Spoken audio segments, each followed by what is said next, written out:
Welcome back here on Aggie Sports Overtime, joined by the manager of the Brazos Valley Bombers, Curt Dixon. Curt, thank you for coming in and joining us. Well, thanks for having me. It's good to be back. Now, you're in your third season. Now, unlike most managers, in your second season, you go on and win a national championship.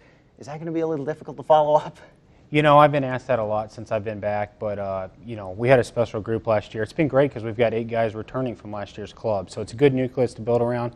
But the expectations will be for this year's club, just like last year's club, to play the game hard, compete every night, and care about each other. And being talented, I like our chances to be in the playoffs and defend our title in August. Now, you on a personal level, as a manager, you've had some time to really soak this in. Can you describe kind of the emotions that you feel when you look back at last year?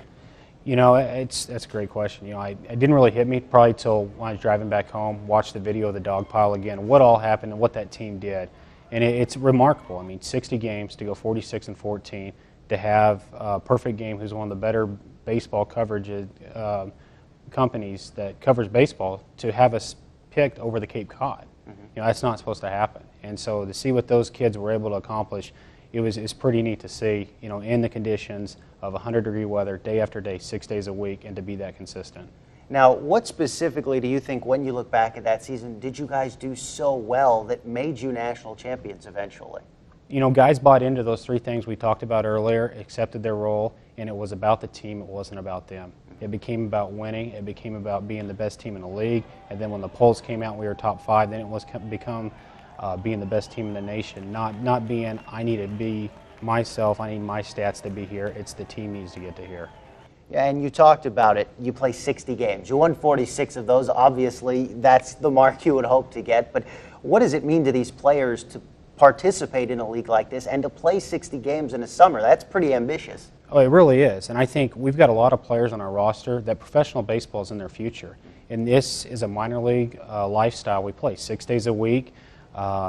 There's not practices like there is in college. You show up each day for batting practice. All your eating, your lifting, keeping your weight on, all has to be done before you show up to the yard each day at 4:30. So it's good for these kids to experience that before they start doing it for a living.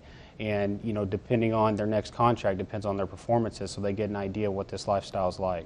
Now, you mentioned the team and the players. Can you describe what that mix is like? Because you have so many different athletes coming from A&M, and we'll touch on that, but all these different schools, and they're able to play together. What is that like in the locker room and in the dugout?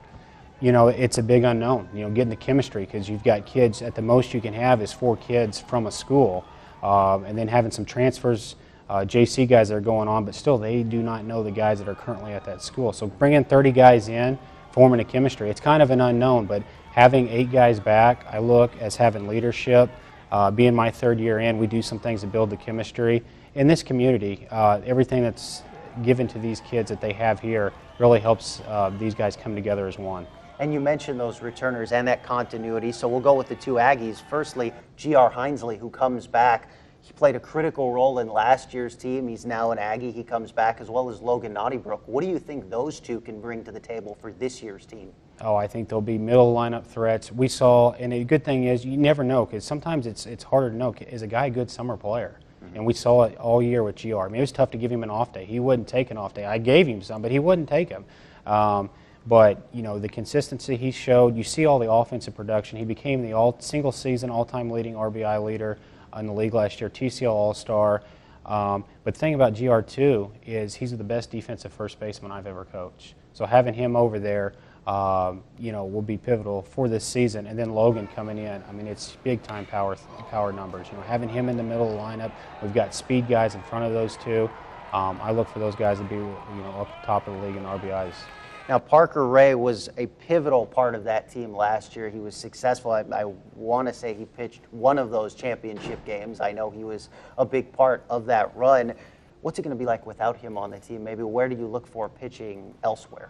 You know, it's hard to replace a Parker Ray. And what he did in the playoffs last year, a complete game, and the one game to get to the championship series shutout, and then closing out the championship game 4 nights later, it's tough to replace a guy like that. So, you know, we've got guys in, maybe not as polished as Parker, but have the potential to play a role on a weekend like Parker Ray does.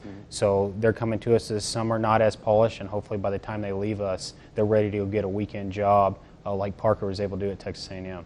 And lastly, being here in the community, you're in your third season as manager, but you've already seen what this club and what Summer League baseball means to the community. Can you describe what that was like to see people rally around the team? And by the end of it, I want to say the ballpark was pretty full. It was, and it's really neat.